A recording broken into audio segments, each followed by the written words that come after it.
The Leadership in Law podcast is powered by Law Marketing Zone. Transform your firm's digital presence with expert marketing solutions tailored exclusively for attorneys at lawmarketingzone.com.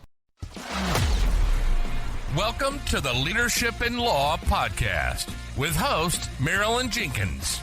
Cut through the noise, get actionable insights and inspiring stories delivered straight to your ears. Your ultimate podcast for navigating the ever-changing world of law firm ownership. In each episode, we dive deep into the critical topics that matter most to you, from unlocking explosive growth to building a thriving team. We connect you with successful firm leaders and industry experts who share their proven strategies and hard-won wisdom. So, whether you're a seasoned leader or just starting your journey as a law firm owner, the Leadership in Law podcast is here to equip you with the knowledge and tools you need to build a successful and fulfilling legal practice.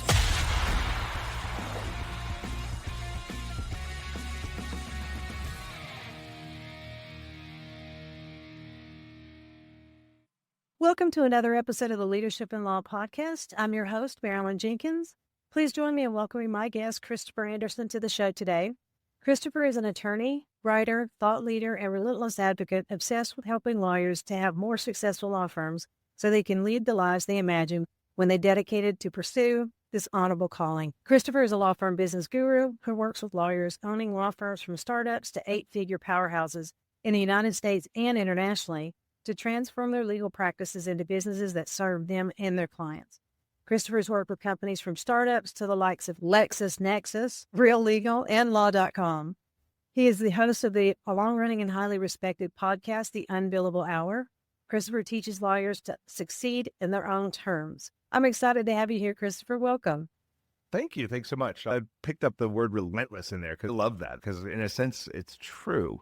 But I really appreciate being on the podcast and looking forward to our conversation. Absolutely. Yeah, I'm excited. I love hearing all the things you're doing. You're running a firm and you're coaching and doing all of this. And it's just exciting to hear that. Tell us a bit about your leadership journey. Yeah, I mean, it's funny because most journeys have a beginning. I don't think there at least was an intentional one as far as a leadership journey is concerned. I thought I'd go and practice law and just be as good a lawyer as I could be. But the fact of the matter is that from the beginning, took a somewhat unusual path. I was an astrophysics major going into college. Oh, right. I'm very science adjacent now, but I came to education with a science perspective. And so when I made the shift, I always remember I talked to a professor at my university. His name is TJ Lowy.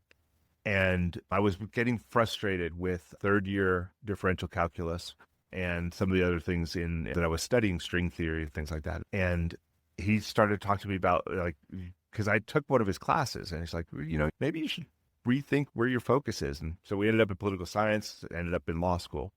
But, the science part of it always stuck with me. And I was always a big fan of technology. And I think that's where the journey begins. Because out of law school, I got recruited by a group that was building software to help mass tort lawyers manage the massive amounts of data that they had to deal with. And so we're talking, mid to late 90s.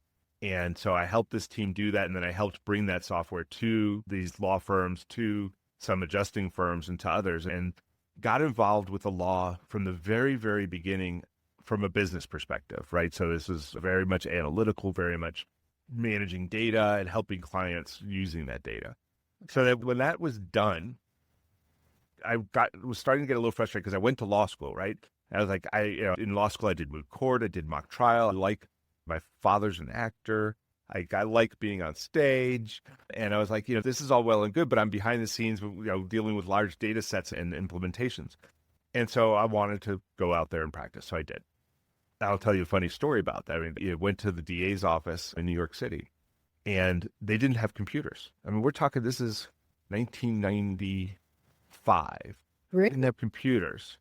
Wow. Okay. And in 96, to write a motion, I had a big binder, and you'd take out a piece of paper, and in the binder, you'd find the pieces, the clauses you wanted for your motion. And you write down a piece of paper, A1, B7, D8, C5, and then you'd hand it to the typing pool.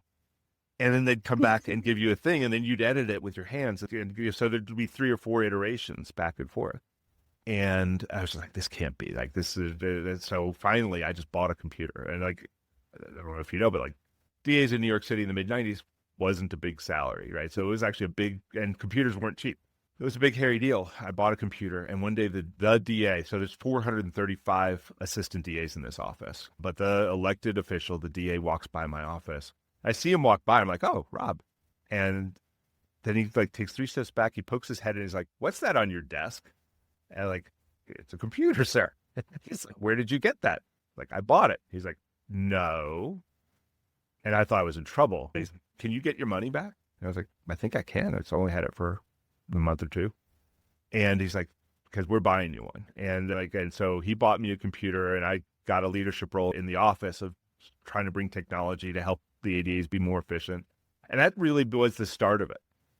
And then it's sort of been that way the whole time. So I practiced law, brought technology and business ideas into the practice of law all the time. And then I've gone back to industry, like you mentioned in your intro. I went to LexisNexis to build software with their business of law software division, and then went back to practice, and then ran a business that helped other lawyers grow their firms as I incorporated more business ideas, and then went back to practice. Because I constantly have the need to eat my own dog food. And so I feel like in order to be truly credible, because let's face it, there's a lot of so-called law firm gurus out there who run big businesses and are, help lawyers, I think, be successful. But a lot of them haven't actually built their own law firm ever. Some of them have, a lot of them haven't. And for me, I get imposter syndrome too easily. And so I've got to go out and do it. And then I can talk to people and say, well, and also like having my own firm is very helpful because I can take my ideas. Not all of them are successful, right? But so I failed them on my business. And then when I bring things to my clients, they're tried and true. Yeah, you can say it does. I mean, there's so many coaches out there that you can tell have never done what they're coaching. And it's just ridiculous. I do appreciate that you are eating your own dog food. You're testing your theories out before you take them to your clients. And I just find it exciting to know that you learned business, were in a different direction, and still worked with the law before you opened your own firm. And then just the way that you're growing. And when we're talking about the way you also work with your people and test out theories, is it leaning on the Lean Agile methodology? Is that what you're working out for your clients? A lot of the time, yes. I try to mix, like I'm a reader. I love reading, and I love bringing different business ideas to law that weren't created for law. So, I read Gino Wick, and I bring ideas from Traction. I read Michael Gerber and bring ideas from the E-Myth Revisited. By the way, like not E-Myth Attorney, just E-Myth Revisited. I read Patrick Lencioni and bring ideas from his 5 dysfunctions of a team and the 6 working geniuses, et cetera, et cetera. Like I'm reading all the time, constantly trying to incorporate these new ideas, new business ideas, or at least new to me business ideas, and integrate them into the stuff that I've learned. Lean Agile are things that I actually started to learn those at LexisNexis. I mentioned I was at the business of law software division, and I actually, when I got hired there, I knew nothing about product management, which is what the role I was brought into, is to manage a product. But what was cool was they had also a new guy brought in on the development side, and also a product X person, a woman who was also brought in on the development side. And all these people were brought at the same time, and they were very focused on lean. And so I ate that up, and because the rest of the company was the opposite of lean in the software development is waterfall, which is, the traditional way people think about things. You make a plan, and the plan has 155 steps, and you work the plan. Right. And the whole team is organized as top down. The management tells the middle management what to do. Middle management tells the individual contributors what to do. That's how the business was run. And lean is not that way at all. And so I read about that, and also about lean startup methodology, which I combined those two concepts into what I thought could really be helpful for law firms. And so it's become a big part of what I do. Lean is a huge part of how I run my businesses. And it's also how I encourage a lot of the time, if it works for them, other firms. People are very resistant sometimes to it. So sometimes I kind of ease them into lean concepts. Can you give us an example of a lean concept in a law firm? Yeah. So law firms tend to run very waterfall. And so a lawyer gets an engagement. The engagement has a beginning, middle, and end, and they form a strategy for the whole thing. And then they might have some associates that they give discrete tasks to. In Lean, the goal is established first. Where do we want to end? What's the end idea today? Now that end can change. And then what are the steps necessary to get there? And those steps are kind of like writing them all down into a set of cards and then throwing those cards up against a wall. Okay. And people can pick them up and get them done in their own way. They can pick up the things they're going to be good at or that they're interested in and move the project along without a top-down management of who's going to do what. There's a methodology with that called Kanban, which actually, so you move the tasks along the path from beginning to stuck to finished, and the whole project starts to take shape. And that's only possible if the team self-organizes constantly. So rather than in waterfall, there's usually a lot of documentation. Here's what we're going to do and all these things, and here's all the steps and the detailed instructions of how to do it. As processes. Yeah. Project management's very hands-on. With Lean, there's very little of that. And the team basically self-organizes, and you get together every day. And for 15 minutes, these are called by some people stand-ups. Some people call them scrum, which is part of Lean Agile. And you come together and report, what did I do since the last scrum? What am I planning to do? What am I actually planning to accomplish by the next one? And what are my stucks? Now, would we have these conversations per, like, say, case or project? So, for instance, in the law firm context, the scrums are focused on individuals. So, like, paralegal would come to scrum and say, okay, since last scrum, on the Jones case, I completed motion X.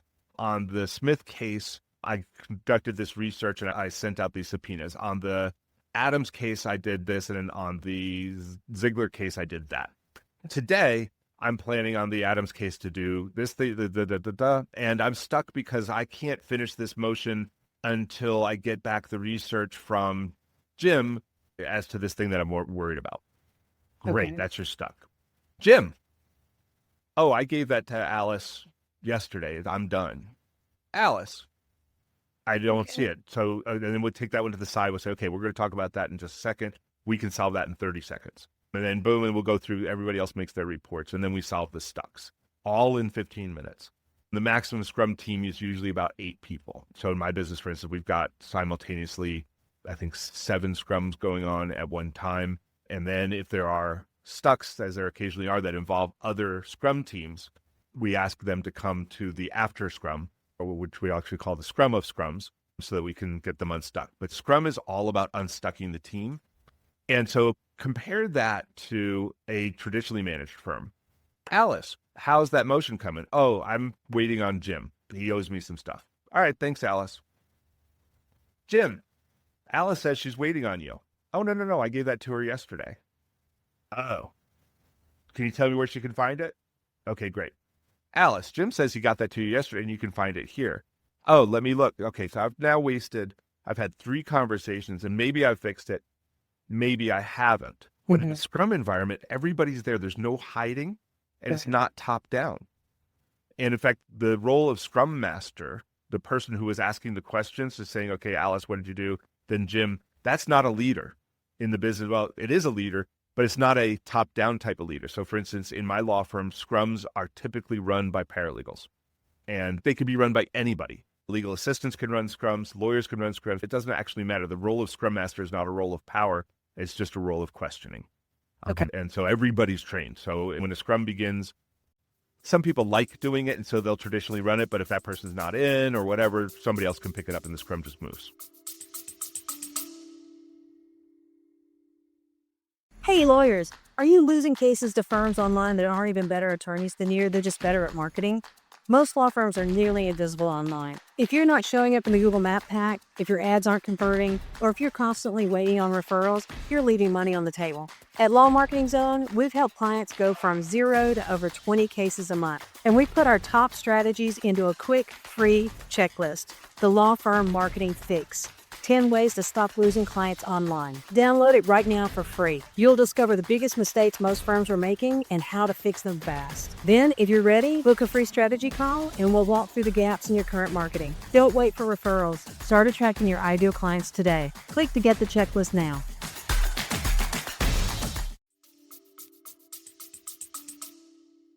Okay. But the point is to make sure that people are processing through what they need to do and the stocks get handled very quickly. So you are more efficient than the waterfall.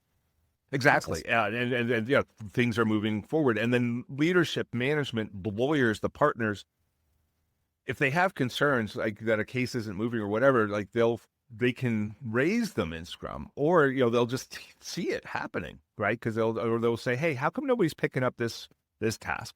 Those questions can be asked in Scrum, but typically the team, what my experience is, the team moves things along on their own.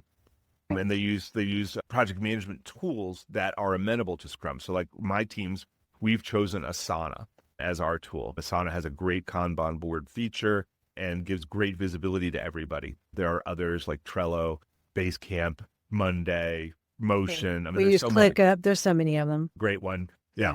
And, but I'm very tool agnostic because the tool is just a place to communicate. And to me, that's, if I had to sum everything that we've been talking about up so far, is that all of this is about communication. It's about the entire team knowing what's going on without there having to be formal communication channels. And so it's just, communicating in real time using tools that offer the team maximum visibility. So everybody knows what's happening at all times. And to kind of step back to traction, it sounds like right butts in the right seats. You've got A players on the right. Yeah, it's very much right butts in the right seats. But again, in a much less top-down way, people self-organize, self-choose their seat. So, somebody who really enjoys doing financial disclosures will pick up the financial disclosures. And I don't have to, as a manager, I don't have to think, well, who would be good for this task? The people just organize. And then you notice some things don't get picked up and you see, oh, I've got a hole in the team. Nobody really seems to like doing a proofreading. And so maybe I'll look for hiring someone who likes proofreading a little bit better. So you said that your team you have like 7 scrums running at the same time. So do you work in like a pod fashion when it comes to working your cases? Yeah. So the notion of Scrum, when I learned it, was that Scrum teams should be no larger than you could feed with 2 pizzas. So a 2-pizza team. I like that. Okay. And other management, even waterfall type management, you'll see throughout the literature that having more than 8 direct reports is counterproductive. So that's sort of a maximum. And so the Scrum size tends to be that size as well. So that lends itself, if that's what you're doing, then those people are working in a pod or a development team or whatever you want to call it. Those pods are not just legal teams. There are legal pods, administrative pods. Scrum happens across the organization. What's cool about it is that these pods, which is actually what we call them, and we call them by colors. So we have red pod, blue pod, yellow pod. They get to know each other really well because they're working together tightly. But because of Scrum of Scrums, and other methodologies that surround this that are part of the cadence that we do, there's a lot of cross-pollination also. It's just a very flat management organization where you get that intimacy with your smaller team, but also with the larger team because everybody's working in very much the same way. Oh, very cool. So when it comes to looking at working with your clients, so you've got your law firm and then you got your coaching clients that you're helping build their business. Is it a process? And you obviously can't work with that many clients at a time, so you're very selective. Yeah, for me, I am very selective, and I've built a small organization with other people to help me do some of this, and help with administrative tasks, or where we actually take one of the seats on their bus out of a law firm and sit in it for 3, 6 months, even a year, and before we pass it off to someone inside the organization, because we find sometimes it's hard to train and let go. So we do that as well. But yeah, I am selective because I do this from a John Maxwell perspective. I'm trying to get these ideas out there for other firms to pick up and run with and to really make a change in the way that law firms operate and law firms run. But that's not my main business. It's just part of what I'm doing as a leader in this field, in this industry. I want to affect change not just in my organization, but in other organizations as well.